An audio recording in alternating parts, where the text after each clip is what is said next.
Хорта-Қалама районун ойуһардақ бөхөлөгер поэт Егор Лаптев ағын 15 сахын бәлейті тылыбыт Лаптевская ағылар үрдік тірәхінәқтік астылар.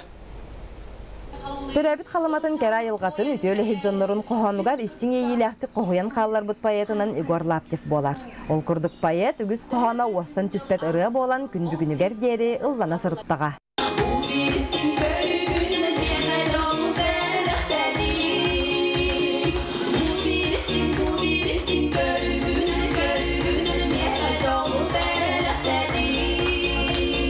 Лаптев ағуын 5 сағын көрсөкіні төрәбі ойуһардағар Лаптевская ағылар кен библиотека көғіләхінінен бұйыл аң бастан тереленілер.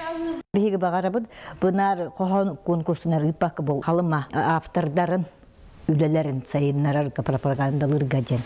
Бұд Лаптевская іштеніңді арғанабыд. Фотодойды қомағайтылақ қоғанюта манныға ағыларға ойуһардақтар сағыттан тұтылуға соқ поэт қоғанларындырған нақтыға ақтылар, ұрыларын ұллатылар. Күнді түйіләқ кен қоғанақ бұтым, стақаны бет бұл чөт бұбы бандеров кәрейгер. Ол қоғанағамын 2 семестен алдым.